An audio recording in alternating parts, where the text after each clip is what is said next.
ये बहुत वरदान होगा सनातनियों के लिए। यादव लड़ाकू कौम है, यादव की संख्या 9% है और यादवों को आज गलत दिशा में लोग लेके जा रहे हैं। यादवों को अपने स्वार्थ में अपने राजनीतिक स्वार्थ में अखिलेश का परिवार और लालू का परिवार यादवों को गलत दिशा में लेके जा रहा है। यादवों को तो ऐसा बनाते जा रहे हैं कि जैसे यादव सनातन के विरोधी हो गए, जबकि ये सनातन के सबसे बड़े पुरोधा साबित होंगे आने वाले दिनों में। जिस कार्य पर मैं लगा हूं, सनातन के सबसे बड़े पुरोधा, सबसे बड़े योद्धा हमारे यादव भाई साबित होंगे। अरे 9% यादव, 6% क्षत्रिय, 12% ब्राह्मण जिस दिन मचल के निकलेंगे किधर, पूरी कायनात बदल जाएगी। सामाजिक रूप से तो दिखता है कि यादव काफ़ी आगे हैं, चाहे यूपी की बात कर लें, बिहार की बात कर लें, हरियाणा की, सामाजिक रूप से काफ़ी आगे हैं, आर्थिक रूप से भी आगे दिखते हैं। लेकिन ऐतिहासिक रूप से आप कह रहे हैं कि क्षत्रिय हैं, उस पर थोड़ा प्रकाश डालिए कि क्षत्रिय कैसे। देखिए, महाराज नहुस के वंशज हैं ये लोग। महाराज नहुस के 6 पुत्र हुए, यति, ययाति, संयाति, अयाति, वियाति और कृति। तो महाराज नहुस के जो बड़े पुत्र यति थे, उन्होंने राज्य ग्रहण नहीं किया, वो जंगल चले गए तपस्या करने। और दूसरे क्रम के जो ययाति थे, महाराज ययाति, उन्होंने राज्य ग्रहण किया। और महाराज ययाति ने 2 विवाह किया। एक शुक्राचार्य की पुत्री देवयानी से और दूसरा वृषपर्वा की पुत्री शर्मिष्ठा से। तो इन दोनों पत्नियों से महाराज ययाति को 5 पुत्र हुए।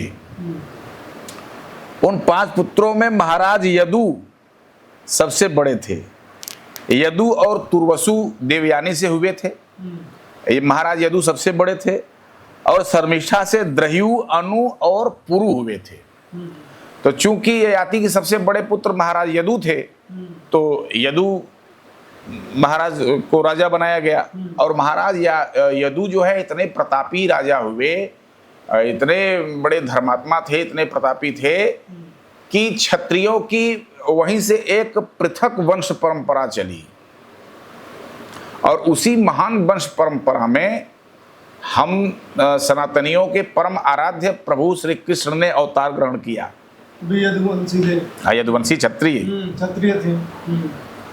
अच्छा, अब अगर महाराज यदु महाराज वासुदेव जो श्री कृष्ण के पिताजी हैं, उनकी बहन कुंती यदि क्षत्रिय नहीं होती तो क्षत्रिय राजा पांडु से कैसे विवाह होता।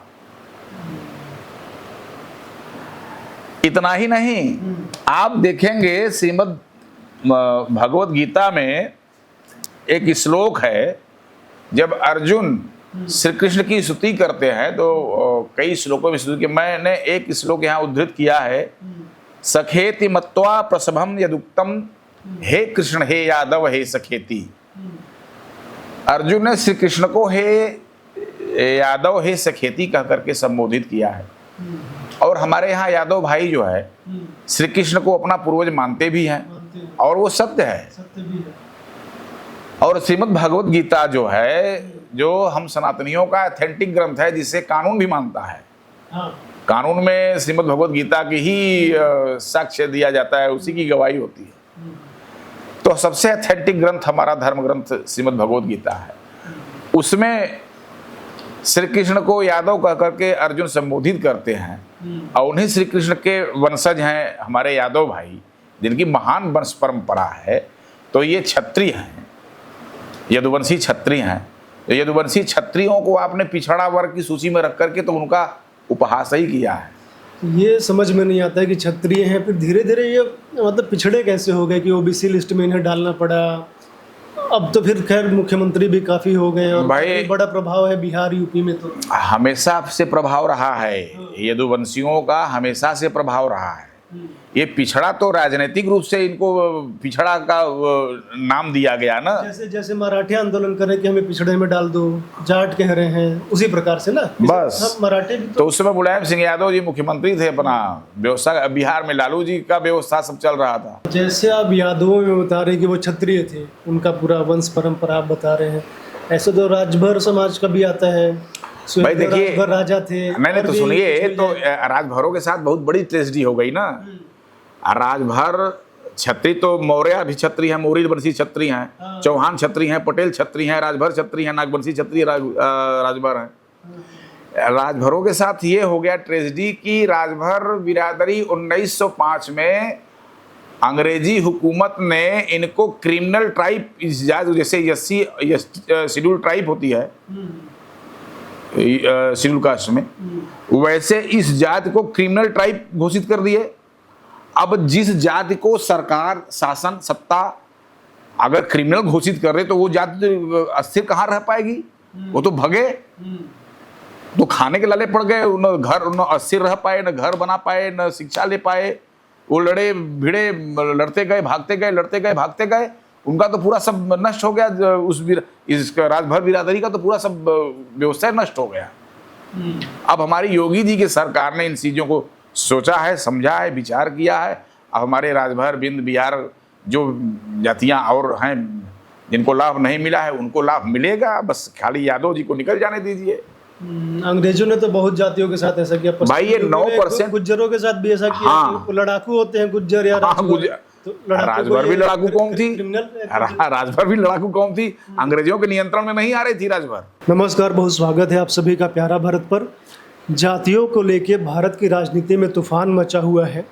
एक तरफ राहुल गांधी जातिगत जनगणना की बात करते हैं, दूसरी तरफ अखिलेश यादव, लालू यादव, सभी लोग जो है जातियों के ऊपर ही भारत की राजनीति को लेके चलना चाहते हैं। वो चाहते हैं कि जातिगत जनगणना हो, आरक्षण का दायरा बढ़े। एक बात वो ये कह रहे हैं कि जिसको भाई आरक्षण का लाभ नहीं मिल पा रहा है वो बढ़े। दूसरा पहलू ये है कि जो आरक्षण के दायरे में जो जातियाँ आती हैं उसमें से कुछ ऐसी जातियां हैं जो उन जातियों में सवर्ण हैं। जैसे कि उत्तर प्रदेश में आप बात करेंगे तो यादव जाति है, जिसके ऊपर ये आरोप लगते हैं और कई बार फैक्ट भी दिए जाते हैं कि जो ओबीसी वर्ग का जो आरक्षण है उसमें से अधिकतर प्रतिशत जो है यादव जाति के लोग ले जाते हैं। तो आज हमारे साथ एक ऐसे व्यक्ति हैं, पृथ्वी फाउंडेशन के अध्यक्ष हैं पंडित नागेश्वर मिश्र जी, जिन्होंने एक याचिका डाली है कोर्ट में भी और उत्तर प्रदेश सरकार को भी उन्होंने बोला है, विज्ञप्ति दिया है कि यादव समाज को जो है ओबीसी लिस्ट से हटा के जनरल कैटेगरी में डाला जाए। उसको लेके वो कई सारे तर्क तथ्य भी सामने रखते हैं। तो आज हम उनसे बात करेंगे इसी विषय पे, क्योंकि एक बहुत बड़ा मुद्दा है कि यदि यादव ओबीसी से हट के जनरल में जाते हैं तो अखिलेश यादव, लालू यादव की राजनीति का क्या होगा। तो हम उनसे वही जानेंगे कि किस आधार पे उन्होंने ये सारी चीज़ें कर रहे हैं। बहुत स्वागत है नागेश्वर जी आपका। ये जो आपने उत्तर प्रदेश सरकार को भी लिखा है और ये आपने कोर्ट में भी डाला हुआ था 2019 में, तो इसके बारे में थोड़ा सा बताइए कैसे क्या है ये सब। सबसे पहले आपके प्यारा भारत चैनल के प्यारे दर्शकों को मेरा राम राम। देखिए, बड़ा ज्वलंत मुद्दा है, बड़ा जो है कि प्रासंगिक विषय है। आरक्षण इसलिए लाया गया कि जो समाज में पिछड़े हैं, जो विकास की मुख्य धारा में नहीं जुड़ पाए, उनके लिए आरक्षण की व्यवस्था हमारे संविधान में दी गई कि जो शोषित हैं, वंचित हैं, दलित हैं, जो पिछड़ गए हैं, मुख्य धारा में नहीं आ पाए हैं, तो उनको सरकार ने संविधान में संवैधानिक व्यवस्था दिया कि आरक्षण के माध्यम से वो भी जो है कि विकास की उस धारा में आ सके। लेकिन दुर्भाग्य, इसको कुछ जातियों ने अपने सबल होने की अपनी निजी योजना समझ ली।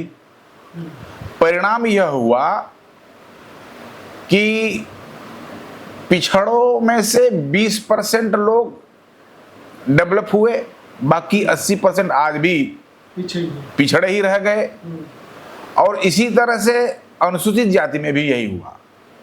SC ST के 21% जो आरक्षण है उसमें भी 20% परिवार ही डेवलप कर पाए, बाकी 80% वहां भी।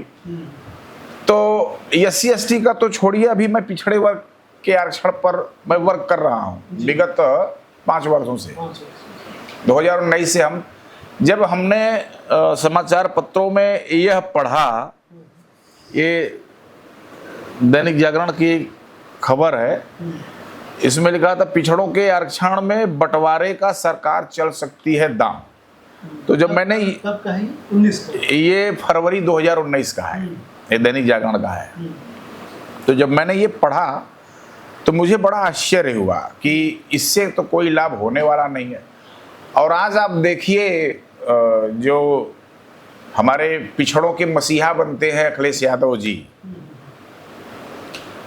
जो पिछड़े हैं ही नहीं वो पिछड़ों की मसीहा बन रहे हैं, पिछड़ों की रहनुमाई कर रहे हैं, पिछड़ों के आरक्षण का पूरा मलाई खुद खा जा रहे हैं।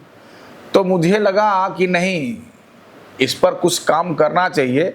जैसे हमारे यहाँ उत्तर प्रदेश में पिछड़े वर्ग की सूची में कुल 79 जातियाँ हैं, जिसमें अहीर, यादव, ग्वाला, यदुवंशी, ये क्रम संख्या 1 पर है। चारों यादव।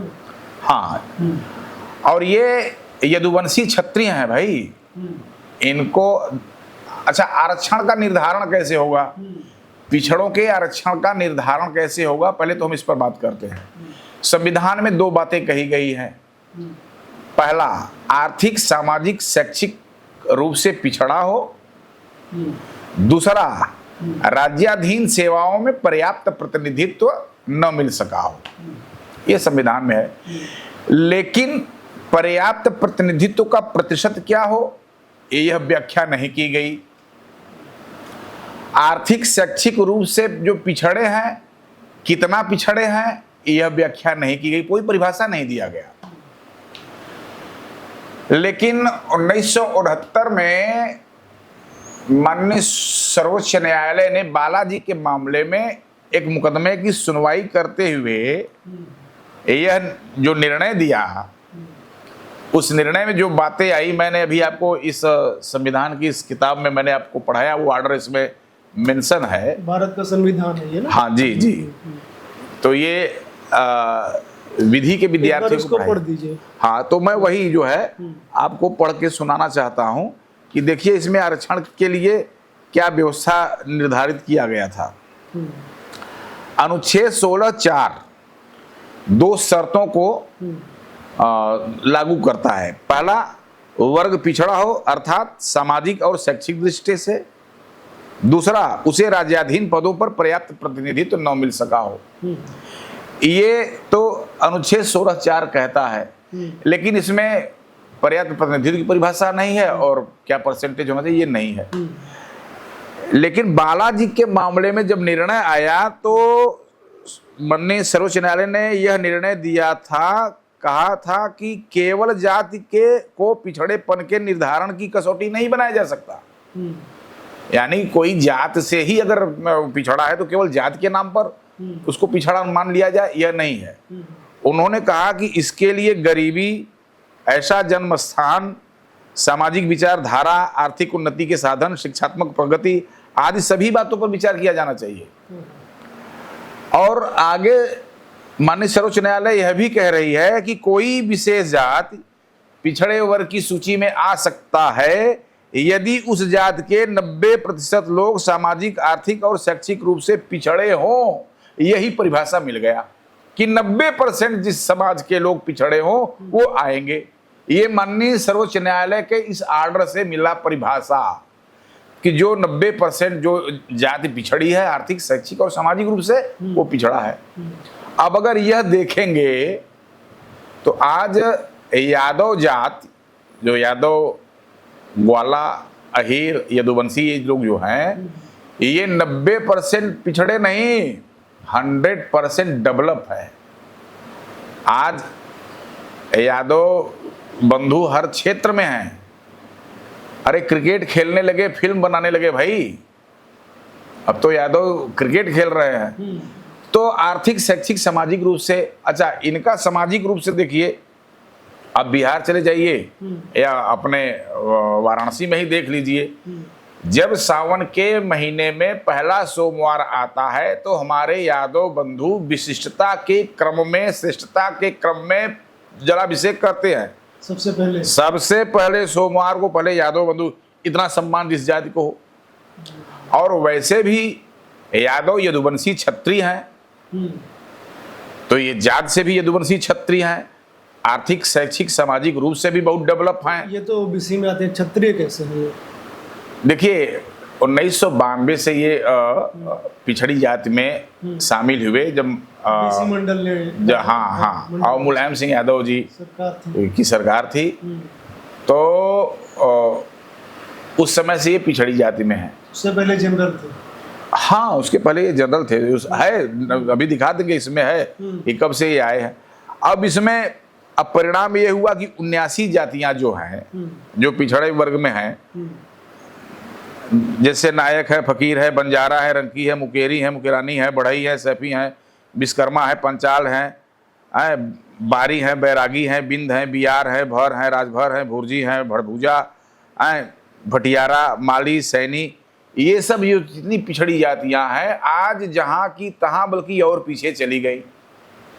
आरक्षण का मलाई पूरा यादव जी खा गए और अखिलेश यादव पिछड़ों की राजनीति कर रहे हैं, पिछड़ों के रहनुमाई कर रहे हैं, पिछड़ों का मसीहा बन रहे हैं, जाति जनगणना की बात करते हैं। अरे पहले यादव की गणना कर लीजिए, देख लीजिए इनकी आर्थिक, शैक्षिक, सामाजिक स्थिति क्या है, उसके बाद ना ये पिछड़ा रहेंगे, ना ये पिछड़ा के रहनुमा रह जाएंगे। तो सरकार से मेरा अनुरोध है आपके चैनल के माध्यम से, और लोगों से भी ये मैं कहना चाह रहा हूं कि अच्छा, दूसरा सामाजिक संतुलन बन जाएगा। आज 20% फॉरवर्ड है, 40% बैकवर्ड है, इतना अंतर है। और यादव जी 9% अगर इसमें से पिछड़ा में से निकल करके 20 में जुड़ जा रहे हैं तो सवर्णों की संख्या 29 हो जाएगी। और जो पिछड़ों की बहुत बड़ी लिस्ट है कि 40% से ज्यादा लोग पिछड़े हैं, वो हो जाएगी 31-32%।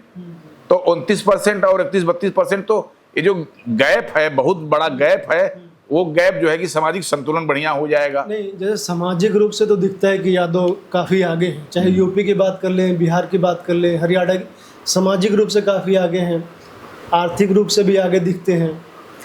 लेकिन ऐतिहासिक रूप से आप कह रहे हैं कि क्षत्रिय हैं, उस पर थोड़ा प्रकाश डालिए कि क्षत्रिय कैसे? देखिए, महाराज नहुस के वंशज हैं ये लोग। महाराज नहुस के 6 पुत्र हुए, यति, ययाति, संयाति, आयाति, वियाति और कृति। तो महाराज नहुस के जो बड़े पुत्र यति थे, उन्होंने राज्य ग्रहण नहीं किया, वो जंगल चले गए तपस्या करने। और दूसरे क्रम के जो ययाति थे, महाराज ययाति, उन्होंने राज्य ग्रहण किया। और महाराज ययाति ने 2 विवाह किया, एक शुक्राचार्य की पुत्री देवयानी से और दूसरा वृषपर्वा की पुत्री शर्मिष्ठा से। तो इन दोनों पत्नियों से महाराज ययाति को 5 पुत्र हुए। उन 5 पुत्रों में महाराज यदु सबसे बड़े थे। यदु और तुर्वसु देवयानी से हुए थे। ये महाराज यदु सबसे बड़े थे। और शर्मिष्ठा से द्रह्यु, अनु और पुरु हुए थे। तो चूंकि ययाति के सबसे बड़े पुत्र महाराज यदु थे, तो यदु महाराज को राजा बनाया गया।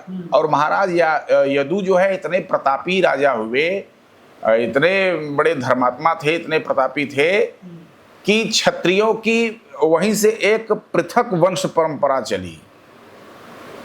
और उसी महान वंश परंपरा में हम सनातनियों के परम आराध्य प्रभु श्री कृष्ण ने अवतार ग्रहण किया। यदुवंशी थे, यदुवंशी क्षत्रिय थे। अच्छा, अब अगर महाराज यदु कृष्ण, महाराज वासुदेव जो श्री कृष्ण के पिताजी हैं, उनकी बहन कुंती यदि क्षत्रिय नहीं होती तो क्षत्रिय राजा पांडु से कैसे विवाह होता? इतना ही नहीं, आप देखेंगे श्रीमद् भगवत गीता में एक श्लोक है, जब अर्जुन श्री कृष्ण की स्तुति करते हैं तो कई श्लोकों में स्तुति की, मैंने एक श्लोक यहाँ उद्धृत किया है, सखेति मत्वा प्रसभम यदुक्तम, हे कृष्ण हे यादव हे सखेति। अर्जुन ने श्री कृष्ण को हे यादव हे सखेति कह करके संबोधित किया है। और हमारे यहाँ यादव भाई जो है श्री कृष्ण को अपना पूर्वज मानते भी हैं और वो सत्य है। और श्रीमद् भगवत गीता जो है, जो हम सनातनियों का ऑथेंटिक ग्रंथ है, जिसे कानून भी मानता है। कानून में श्रीमद् भगवत गीता की ही साक्ष्य दिया जाता है, उसी की गवाही होती है। तो सबसे ऑथेंटिक ग्रंथ हमारा धर्म ग्रंथ श्रीमद् भगवत गीता है। उसमें श्री कृष्ण को यादव कह करके अर्जुन संबोधित करते हैं और उन्हीं श्री कृष्ण के वंशज हैं हमारे यादव भाई, जिनकी महान वंश परंपरा है। तो ये क्षत्रिय हैं, यदुवंशी क्षत्रिय हैं। तो यदुवंशी क्षत्रियों को आपने पिछड़ा वर्ग की सूची में रख करके तो उनका उपहास ही किया है। ये समझ में नहीं आता है कि क्षत्रिय हैं, फिर धीरे धीरे ये मतलब पिछड़े कैसे हो गए कि ओबीसी लिस्ट में इन्हें डालना पड़ा। अब तो फिर खैर मुख्यमंत्री भी काफी हो गए और भाई बड़ा प्रभाव है बिहार यूपी में। तो हमेशा से प्रभाव रहा है, यदुवंशियों का हमेशा से प्रभाव रहा है। ये पिछड़ा तो राजनीतिक रूप से इनको पिछड़ा का नाम दिया गया ना। जैसे जैसे मराठे आंदोलन कर रहे कि हमें पिछड़े में डाल दो, जाट कह रहे हैं, उसी प्रकार से ना बस मराठे भी तो उस समय मुलायम सिंह यादव जी मुख्यमंत्री थे, अपना व्यवस्था बिहार में लालू जी का व्यवस्था सब चल रहा था। और आप देखिए कि जिस जाति से 6 मुख्यमंत्री हुए हो, बिहार में लालू यादव जी, रबड़ी जी, यहाँ राम नरेश यादव जी, मुलायम सिंह यादव जी, अखिलेश यादव जी, मध्य प्रदेश में देखिए मोहन यादव जी। जिस समाज से 6 मुख्यमंत्री हो, जिस समाज ने विकास की श्रेष्ठतम ऊंचाई को प्राप्त कर लिया हो, वह समाज आज पिछड़ा वर्ग की सूची में बन करके पिछड़ों के हिस्से का मलाई खा जा रहा है। और उसके नेता अखिलेश यादव पिछड़ों के हितैषी बनते हैं, पिछड़ों के रहनुमा बनते हैं और पिछड़ों की बात करते हैं। तो जिस दिन यादव पिछड़ा से निकल करके अगड़ा में आ जाएंगे तो अगड़ा पिछड़ा का सामाजिक संतुलन सही हो जाएगा, पहली बात। दूसरी बात, इनकी तो राजनीति खत्म हो जाएगी। अखिलेश यादव उत्तर प्रदेश से अखिलेश यादव की राजनीति खत्म हो जाएगी, बिहार से लालू परिवार की राजनीति खत्म हो जाएगी। क्यों? उनका समाज तो वोट करेगा ना, वोट करेगा ना, और लोग उनके से नहीं ना जुड़ेंगे। अभी तो पिछड़ों का बन करके पिछड़ा बन करके पिछड़ों को भ्रमित कर ले रहे हैं। हाँ, पीडीए बनाए, बताइए, पिछड़ा दलित, जबकि खुद पिछड़ा है ही नहीं। तो ये मैं आपके चैनल के माध्यम से ये सबसे निवेदन करूंगा कि इस विषय को आप लोग उचित फोरम पर उठाइए। और आपको बता दूं, हमारे माननीय मुख्यमंत्री आदित्यनाथ योगी जी इस विषय पर काम कर रहे हैं। ये बहुत शुभ संकेत मिला है। अभी 16 तारीख को समाचार पत्रों में प्रकाशित हुआ है। हमारा जो यह पत्र गया है 5 अगस्त 2024 को, मैंने यह पत्र माननीय मुख्यमंत्री जी को भेजा है। ये देखिए उसकी रजिस्ट्री रसीद है और इस पर काम शुरू हो गया है, जिसके परिप्रेक्ष्य में जो 16 तारीख को खबर आपने पढ़ी, अभी मैंने पढ़ाया आपको कि पिछड़ा वर्ग की सूची में कुछ नई जातियां जुड़ेंगी, कुछ होंगी बाहर। तो ये बाहर होने जा रहे हैं, ये शुभ संकेत है। और इसके लिए मैं अपने माननीय मुख्यमंत्री आदित्यनाथ योगी जी को बधाई देता हूं। उन्होंने बड़ा ही सही कदम और बड़ा साहसिक कदम उठाया है। अच्छा बताइए, आज देश 70-75 साल हो गया आज़ाद हुए। आप जो है कि कहते हैं कि हमारे देश में अब कहीं आप अपने देश की स्थिति प्रस्तुत करेंगे तो 40-42% पिछड़ा है। सामने वाला क्या कहेगा, क्या बात करते हो यार तुम, जहाँ 40-42% पिछड़े हो और उस देश को तुम विकास की धारा में खड़ा करना चाह रहे हो। जबकि वास्तविकता ये है कि सरकारी आंकड़ों में पिछड़े हैं, वैसे पिछड़े रह नहीं गए। सरकारी नौकरियों में भी आपने कुछ आंकड़े इसमें दिए हैं कि यादवों का कितना प्रतिशत है इसी पत्र में। देखिए, इनका जो है जो पर्याप्त प्रतिनिधित्व है यादव अब्लिक अहिर अब्लिक ग्वाल अब्लिक यदुवंशी जातियों का प्रतिनिधित्व ग्रुप ए में 30.26% है। 30.26। हाँ, ग्रुप ए में। अच्छा। ग्रुप बी में 40.29% है। यूपी का बता रहे हैं ना? यूपी का बता रहे हैं। हाँ। ग्रुप सी में 38.84% है तथा ग्रुप डी में 25.5% है। जो पूरे फार्मूला को अगर आप इंक्लूड करते हैं तो इनका प्रतिनिधित्व सरकारी राज्याधीन सेवाओं में पर्याप्त प्रतिनिधित्व से ज्यादा है, 34.49% है। ये केवल ओबीसी के अंदर का बता रहे हैं कि ये पूरा टोटल? ये मैं यादवों की बात बता रहा हूं। यादव समाज के लोग राज्याधीन सेवाओं में group A, group B, group C, group D, चारों ग्रुप में मिला करके इनका प्रतिशत 34.49% है। और ये मैं अपने पास से नहीं कह रहा हूं, ये 8 अगस्त 2001 की सामाजिक न्याय समिति की जो रिपोर्ट आई है, जिसको सरकार ने सार्वजनिक नहीं किया है, मैं उसके अनुसार कह रहा हूं। यह कॉपी माननीय उच्च न्यायालय में एक मुकदमे में यह रिपोर्ट लगी हुई है। जस्टिस सुधीर अग्रवाल के यहाँ वो मुकदमा चल रहा था, तो वहां से मैं ये आंकड़ा लिया हूं। ये ऑथेंटिक आंकड़ा है। इसे कोई चैलेंज करना चाहे तो आवे, हम उसको चुनौती देते हैं कि सामाजिक न्याय समिति की रिपोर्ट को बाहर निकाल दीजिए। उसमें यादव समाज का ओवरऑल 34.49% राज्याधीन सेवाओं में इनका प्रतिनिधित्व हो चुका है, जो पर्याप्त से ज्यादा है। क्योंकि सुप्रीम कोर्ट ने कहा है कि 90% पिछड़ा हो और 90% बाहर हो, यानी कि 10% भी अगर वो ठीक ठाक है तो यहाँ तो 34% ठीक ठाक है। ये सरकारी आंकड़ा बोल रहा है। 10% तो सरकारी नौकरी में ठीक, तो फिर बहुत लोग होंगे। तो ठीक तो बहुत होंगे। तो मैं सरकारी नौकरी की स्थिति बता रहा हूँ कि राज्याधीन सेवाओं में 34% है, 35%। तो ये कहाँ से पिछड़े रह गए भाई? आप पिछड़ों के हितैषी बनते हैं तो पिछड़ों को उनका हक दीजिए ना। आप निकलिए, स्वेच्छा से बाहर निकलिए, कहिए आप कि नहीं हम लोगों को सामान्य में रखिए। तो यादव बंधुओं को स्वेच्छा से अगड़ी जाति में आकर के पिछड़ी जाति के अन्य लोगों को आरक्षण का लाभ देने के लिए ये कदम उठाना चाहिए। अच्छा, नहीं उठाएंगे आप तो योगी जी ने कदम उठा लिया है। योगी जी ने कदम उठा लिया है। योगी जी को मैं साधुवाद देता हूँ, धन्यवाद देता हूँ, बहुत बहुत उनको बधाई देता हूँ कि योगी जी, और ये बड़ा साहसिक निर्णय था। हाँ, ये 2017 में भी राघवेंद्र कुमार के नेतृत्व में कमेटी गठन हुई थी इसी ओबीसी को लेके ही। उसमें भी इस तरह की बातें निकल के आई हैं। फिर आपने 19 में जो याचिका दी उसमें भी ये था कि यादव जो हैं जनरल होंगे। अच्छा, हम ये जानना चाहेंगे कि जैसे कई पार्टियां भी इस बात को लेकर, जो पिछड़े अति पिछड़े समाज की पार्टियां हैं, वो भी इस बात को लेकर मुखर रहती हैं। चाहे 2017 का विधानसभा चुनाव हो यूपी में, तो यही था कि अखिलेश यादव ने यादवों को काफ़ी रिप्रेजेंटेशन दिया था, तो उसका अन्य जातियों में बड़ा विरोध हुआ था। और एक इसीलिए जो है जो गैर यादव जातियाँ थी बीजेपी की तरफ गई थी। तो ओपी राजभर भी कई बार मांग उठाते हैं ये वाली लिस्ट के लिए। तो कोई पॉलिटिकल पार्टी ने आपको अप्रोच किया? नहीं, ऐसा है कि जब मैं ला कर रहा था तो जिस दिन ये चैप्टर था, संविधान का चैप्टर था, तो मैं एक ही दिन पढ़ता था। और देखा होगा कि आपने वो 163 पेज संख्या 163 पर है।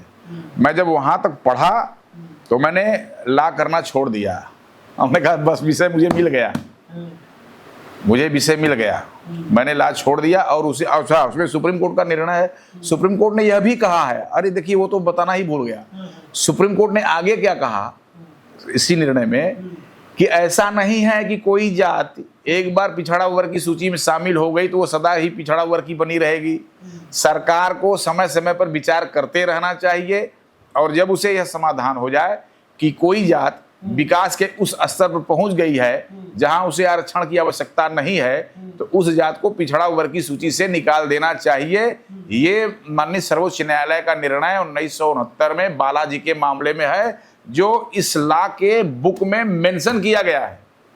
इसी को पढ़ करके मैंने ला करना छोड़ दिया। उन्होंने कहा यार बहुत बड़ी लड़ाई है। मैं 5 साल से इस पर काम कर रहा हूं और मुझे योगी जी से काफ़ी उम्मीदें हुई हैं। जब मेरे पत्र पर आया है, हमारे यहाँ उस पर पोर्टल पर आता है, रिपोर्ट आता है कि इस समय आपका लेटर कहाँ है, उस पर क्या हो रहा है, तो जो मेरे लेटर पे हो रहा है वही मैंने देखा, अखबार में खबर था 16 तारीख को। तो इससे मैं संतुष्ट हूं कि माननीय मुख्यमंत्री जी बहुत सही काम कर रहे हैं, उनको हृदय की गहराइयों से कोटि कोटि धन्यवाद। आपको क्या लगता है कि ये जो यादव को जनरल में डालने का जो निर्णय है, इसका क्रियान्वयन करना उतना सरल होगा? क्योंकि कई सारी मतलब इस तरह की रिपोर्ट हैं कि यादव तो लाभ ले रहे हैं, ओबीसी में जो आरक्षण का, एक दो और जातियां हैं वो भी काफ़ी लाभ ले रही हैं, तो उनको हटाना फिर क्या समाज में क्या उसका रिएक्शन होगा? समाज में कोई रिएक्शन नहीं होगा। अभी फिलहाल यादव जी की रिपोर्ट आई है और यादव जी के ऊपर मैं वर्क कर रहा हूं, और यादव जी जिस दिन पिछड़ा से अगड़ा में शामिल हो जाएंगे, उस दिन जो पिछड़े हैं जिनको आरक्षण का लाभ नहीं मिला, अभी देखे होंगे आप तो 2019 में उत्तर प्रदेश सरकार ने एक काम किया था जिसको सुप्रीम कोर्ट ने रोक दिया। 17 जातियों को पिछड़ा की सूची से निकाल करके SC ST में डाल दिया था। इसमें हमारे माननीय मंत्री अनिल राजभर जी भी लगे हुए थे। इन्होंने अपने जाति के लोगों से कहा कि मैं आपको SC ST में कराऊंगा। मैंने माननीय मंत्री अनिल राजभर जी से कहा भी था, हमने कहा देखिए इसमें मुझे तो कोई लाभ नहीं दिख रहा है, इसलिए लाभ नहीं दिख रहा है कि आपको SC ST का लाभ मिलेगा कि नहीं मिलेगा, लेकिन दो नुकसान तुरंत हो जाएगा। उन्होंने पूछा क्या? हमने कहा कि दो नुकसान तुरंत ये हो जाएगा कि जैसे ही आप SC ST में जाएंगे हम थोड़ा आपसे सावधान हो जाएंगे। इसलिए सावधान हो जाएंगे कि अनानाहक मुकदमे लगाए जा रहे हैं, तो हम थोड़ा सा आपसे बच बचा के रहेंगे, बड़ा सावधान रहेंगे। एक नुकसान ये होगा आपका। दूसरा नुकसान आपका ये होगा कि आपको कोई जगह जमीन किसी जरूरत पर अगर बेचनी पड़ी तो आपको जिलाधिकारी से परमिशन वगैरह ये सब लेना, तो दो नुकसान तो तुरंत हो जाएगा। फायदा होगा कि नहीं होगा ये बात का बात है।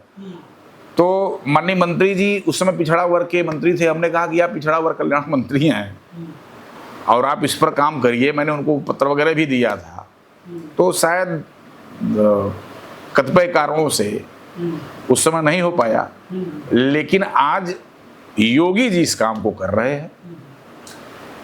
जैसे आप यादवों में बता रहे कि वो क्षत्रिय थे, उनका पूरा वंश परंपरा आप बता रहे हैं, ऐसे तो राजभर समाज का भी आता है। भाई देखिए, राजभर राजा थे। नहीं तो सुनिए, तो राजभरों के साथ बहुत बड़ी ट्रेजेडी हो गई ना। राजभर छत्री तो मौर्य भी छत्री हैं, मौर्य वंशी छत्री हैं, चौहान छत्री हैं, पटेल छत्री हैं, राजभर छत्री हैं, नागवंशी छत्री राजभर हैं। राजभरों के साथ ये हो गया ट्रेजेडी कि राजभर बिरादरी 1905 में अंग्रेजी हुकूमत ने इनको क्रिमिनल ट्राइब, जैसे SC शेड्यूल ट्राइब होती है शेड्यूल कास्ट में, वैसे इस जाति को क्रिमिनल ट्राइब घोषित कर दिए। अब जिस जाति को सरकार शासन सत्ता अगर क्रिमिनल घोषित कर रहे तो वो जाति अस्थिर कहाँ रह पाएगी? वो तो भगे, तो खाने के लाले पड़ गए, न घर न अस्थिर रह पाए, न घर बना पाए, न शिक्षा ले पाए। वो लड़े भिड़े, लड़ते गए भागते गए, लड़ते गए भागते गए, उनका तो पूरा सब नष्ट हो गया। इस राजभर बिरादरी का तो पूरा सब व्यवसाय नष्ट हो गया। अब हमारी योगी जी की सरकार ने इन चीज़ों को सोचा है, समझा है, विचार किया है। अब हमारे राजभर बिंद बिहार जो जातियाँ और हैं जिनको लाभ नहीं मिला है उनको लाभ मिलेगा, बस खाली यादव जी को निकल जाने दीजिए। अंग्रेजों ने तो बहुत जातियों के साथ ऐसा किया भाई, ये 9% गुज्जरों के साथ भी ऐसा किया। हाँ, लड़ाकू होते हैं गुज्जर या तो राजभर भी लड़ाकू कौम थी, राजभर भी लड़ाकू कौम थी। अंग्रेजों के नियंत्रण में नहीं आ रही थी राजभर। राजभर जातियां अंग्रेजों के नियंत्रण में नहीं आई, तब अंग्रेजों ने इनको क्रिमिनल टाइप में डाल दिया। तो ये सब चीजें हैं। और आज जिन जातियों ने समाज के लिए एक बड़ा त्याग किया है, उन जातियों को आरक्षण का लाभ मिलना चाहिए। हमारा यही प्रयास है। तो हम आपके चैनल के माध्यम से और लोगों से भी निवेदन करेंगे कि इस मुहिम को आप उचित फोरम पर हर लोग उठाएं, अपनी बात को रखें। जो केवल आंकड़ों में पिछड़े हैं, सरकारी आंकड़ों में पिछड़े बने हुए हैं, जबकि वास्तविकता में पिछड़े नहीं हैं, वो आ जाए, अगड़ों की सूची में आ जाए। अच्छा, जिस दिन अगड़े की सूची में आ जाएंगे, अगड़ों का लाभ ये होगा कि आज 20% फॉरवर्ड हैं, कभी कोई आंख दिखाता है, कभी कोई आंख दिखाता है। जिस दिन यादव शामिल हो जाएंगे तो किसी की हिम्मत है कि कोई फॉरवर्डों को आंख दिखाएगा? भाई यादव भी लड़ाकू कौम है, मजाक थोड़ी है। यादव यूनिवर्सिटी छत्री हैं, जिस दिन शामिल हो जाएंगे फॉरवर्डों में तो क्या मजा लगेगी, किसी कोई फॉरवर्डों की उपेक्षा कर दे। इससे फॉरवर्डों का भी भला हो जाएगा, जो पिछड़े आरक्षण के लाभ से वंचित रह गए उनको भी लाभ हो जाएगा। तो इसमें सबका भला है, सबको लाभ है। आप जो मुहिम लेके चल रहे हैं कोर्ट के माध्यम से, सरकार के माध्यम से, कुछ चैलेंजेस, कुछ परेशानियां आपको? परेशानियां तो बहुत आई, बड़ा दुख के साथ निवेदन करना पड़ रहा है कि जिन अधिवक्ताओं को हमने लगाया इस मामले को देखने के लिए, अच्छा खासा पैसा भी लिए और सब चंद टुकड़ों में बिक गए। यादव वाले मेरे मामले को मेरे वकीलों ने मतलब कि नाश कर दिया। तो पुनः मुझे दूसरी लाइन पकड़ करके सरकार में अर्जी दाखिल करनी पड़ी और सरकार ने अब जाकर के मेरी बात को समझ लिया है। अच्छा, क्या चीज़ आपको मोटिवेट करती है इस तरह के मतलब याचिका डालने के लिए? मतलब मोटिवेशन मतलब किस आधार पे आपने शुरू किया? कब आपके दिमाग में आया कि मुझे ऐसी याचिका डालनी चाहिए? ये बड़ा आपने अच्छा सवाल किया है। जब 2018 में सुप्रीम कोर्ट ने कहा कि SC/ST के जो मुकदमे हैं वो जांच के बाद लगेंगे, इसमें क्या हुआ कि गुजरात और महाराष्ट्र में दलितों ने जो 4-5% की संख्या में वो सड़क पर उतरे और हो हल्ला मचाना शुरू किया, आगजनी शुरू किया। और हमारी केंद्र की बहुत मजबूत सरकार, मोदी जी की सरकार बैकफुट पर आ गई। उनको पुनः जो है कि इस पर सुप्रीम कोर्ट के नियम को बदलना पड़ा, कानून ला करके। तो मैंने क्या देखा, मैंने ये देखा उस दौरान कि भाई ये SC/ST तो 21% है, बाकी 79% तो अदर लोग हैं। प्रभावित SC/ST से कितने लोग होंगे? 79% प्रभावित होंगे। लेकिन सड़क पर कई परसेंट उतरे? 1% सड़क पर नहीं उतरे। प्रभावित 79%, सड़क पर उतरे नहीं। और उधर 6-7% लोगों ने उतर करके अपना निर्णय बदलवा दिया। तब मुझे लगा कि अब यहाँ पर देखिए, ये मैं अपने सरकार के ही खिलाफ कुछ बोलूँगा। भाजपा को मैं पसंद करता हूँ। मोदी जी की सरकार हमारी बैकफुट पर आ गई 5-6% लोगों के आंदोलन से। तो मुझे लगा कि यहाँ लोकतंत्र नहीं भीड़ तंत्र चल रहा है।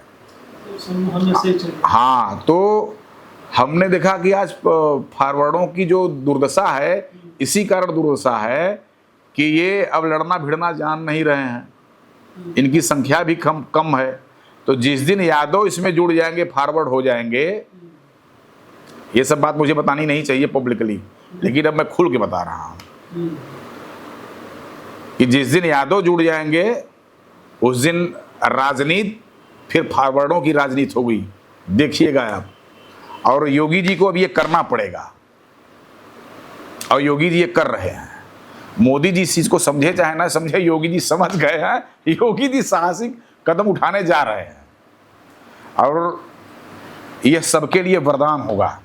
जिस दिन यादव भाई हमारे में आके मिल गए, फॉरवर्ड में शामिल हो गए, उस दिन पूरे सनातनियों को वरदान मिलेगा। राजनीति की दिशा बदल जाएगी। देखिए, हाँ, ये अलग बात है कि कुछ लोगों की राजनीति खत्म हो जाएगी जो जाति की राजनीति करते हैं। अखिलेश यादव परिवार और लालू यादव परिवार, या राजनीति से हवा हो जाएगा। विरोध भी करेंगे, भड़काएंगे। हाँ, और हम ऐसा नहीं है। कांग्रेस ने रामनरेश यादव जी को मुख्यमंत्री नहीं बनाया था। भविष्य में जरूरत पड़ेगी तो हम भी यादव को मुख्यमंत्री बनाएंगे। उत्तर प्रदेश में 9% यादव भाई हमारे रहेंगे, सवर्ण की आए, हम बनाएंगे उनको मुख्यमंत्री। लेकिन आप सवर्ण बनिए। मोहन यादव तो बने, मोहन यादव को बनाया ही है हमने। हमको आप मुख्यमंत्री होइए, अखिलेश यादव मुख्यमंत्री है ना, आज जरूरत पड़ेगी तो आपको प्रधानमंत्री भी बनाया जाएगा भाई। लेकिन आप फॉरवर्ड में आइए, आप फॉरवर्ड की सूची में शामिल होइए। ये बहुत वरदान होगा सनातनियों के लिए। यादव लड़ाकू कौम है, यादव की संख्या 9% है और यादवों को आज गलत दिशा में लोग लेके जा रहे हैं। यादवों को अपने स्वार्थ में, अपने राजनीतिक स्वार्थ में अखिलेश का परिवार और लालू का परिवार यादवों को गलत दिशा में लेके जा रहा है। यादवों को तो ऐसा बनाते जा रहे हैं कि जैसे यादव सनातन के विरोधी हो गए, जबकि ये सनातन के सबसे बड़े पुरोधा साबित होंगे आने वाले दिनों में। जिस कार्य पर मैं लगा हूं, सनातन के सबसे बड़े पुरोधा, सबसे बड़े योद्धा हमारे यादव भाई साबित होंगे। अरे 9% यादव, 6% छत्री, 12% ब्राह्मण जिस दिन मचल के निकलेंगे किधर पूरी कायनात बदल जाएगी। इसलिए यादवों का जो है कि सवर्णों में जुड़ना बहुत जरूरी हो गया है। वो तो मुस्लिम यादव का MY कॉम्बिनेशन की बात अरे ऐसी की तैसी एम की, लाठी हाथी साथ ऐसी की तैसी, इन जिहादियों को तो कोई विषय नहीं है। विषय बस ये है कि पहले हम अपने को मजबूत करें, और अपने हम तभी मजबूत होंगे जब यादव भाई हमारे साथ आएंगे। जाति जनगणना पे क्या कहेंगे जो पूरे देश में? जाति जनगणना कोई मतलब नहीं है। अभी राहुल अखिलेश बोल रहे हैं ना, बस गठबंधन टूट जाएगा इसी पर। जिस दिन ये फॉरवर्ड में आएंगे अखिलेश यादव मानेंगे नहीं, अखिलेश यादव लड़ेंगे अपने, मतलब कि अपना वो काम करेंगे। अखिलेश यादव जब लड़ेंगे और जातियां देखेंगी कि नहीं अखिलेश गलत कर रहे हैं, तो सारी जातियां अखिलेश से दूर हो जाएंगी। ऐसी पोजीशन में राहुल गांधी अखिलेश यादव का साथ नहीं देंगे, गठबंधन टूट जाएगा। सरकार उठाए तो कदम, देखिए इनका गठबंधन न टूट जाए तो जो कहिए। और यादवों का बहुत भला होगा फॉरवर्ड में आने से। क्या होगा उनको? अरे 10% सवर्णों को आरक्षण है ना, आइए लीजिए, इसमें आरक्षण लीजिए। और फिर आप विकास की मुख्य धारा में आप स्वयं विकसित हैं भाई, आप विकास की मुख्य धारा में, विकास की श्रेष्ठ धारा में आप हो जाएंगे। तो हम यादव बंधुओं से आह्वान करेंगे कि वो अगड़ी जाति के सूची में शामिल हों। ये भी तो दिखते भी हैं, यूपी PCS वगैरह की परीक्षा होती है तो यादव मतलब लिस्ट में काफ़ी होते हैं। अभी UPSC UP PCS में तो भाई मुख्य धारा में तो बात टैलेंट है भाई। यादव कह तो रहे कि छत्री है, टैलेंट है यादवों के पास। यादव परिश्रमी होते हैं, यादव मेहनती होते हैं। तो आप आरक्षण के सहारे पढ़कर क्यों अपनी प्रतिभा को खत्म कर रहे हैं भाई? आप आइए, अब इसमें फॉरवर्ड लॉबी में जुड़िए। पिछड़ा बनने का ट्रेंड हो गया ना, सब चाह रहे हैं कि हम पिछड़ा बन जाए, तो ये ट्रेंड चल रहा है। देखिए एक बात कहूँ तो हो सकता है कुछ लोगों को बुरा लग जाए। हमारे यहाँ एक चाचा जी थे, गुजर गए। कोई बात हो जाती थी तो अगर वो गाली देते थे तो यही कहते बैकवर्डे हुए का रे, हम लोगों को बुरा लगता था। तो मैं बैकवर्ड गाली नहीं कह रहा हूँ, लेकिन उनकी सोच ऐसी थी, हम लोगों को कहते पूरा बैकवर्डे हुए कार्य कायदे से नाराज हुए। तो ये किसी की मानसिकता को आप बदल नहीं सकते। तो मुझे तो नहीं लगता कि ये चीज़ नहीं, एक बड़ी बात है कि लोग जो पिछड़ा ही बनना चाहेंगे तो फिर वो पिछड़ा ही बनेंगे, अगड़ा बनना चाहेंगे, सवर्ण बनना चाहेंगे, उस तरह की सोच बचपन से हो गई तो वो फिर ऑटोमेटिक जो है उस लेवल पे आएंगे। अभी 70 वर्षों से आरक्षण है, लेकिन जो पिछड़े हैं, जो पिछड़े हैं या तो आगे थे, आगे हैं, और जो भी रहते ही हैं, तो वो तो एक विषय है। अच्छा, OP राजभर वगैरह ने कभी आपको अप्रोच किया? देखिए मैं ओम प्रकाश राजभर जी से कभी नहीं मिला, क्योंकि उनकी राजनीतिक दिशा कुछ दूसरी थी। हमारे मंत्री जी अनिल राजभर जी हैं, इनसे मुलाकात होती है, इनका मार्गदर्शन वगैरह हमको मिलता रहता है। तो ये इनको मैं बताता भी रहता हूँ, ये उसको समझते भी हैं और कहते भी हैं कि नहीं आप ठीक चल रहे हैं, ठीक कर रहे हैं। जी बहुत धन्यवाद आपका हमसे बात करने के लिए। कुछ छूट तो नहीं गया है? नहीं, धन्यवाद। आप लोग जुड़े रहिए, देखते रहिए प्यारा भारत। धन्यवाद।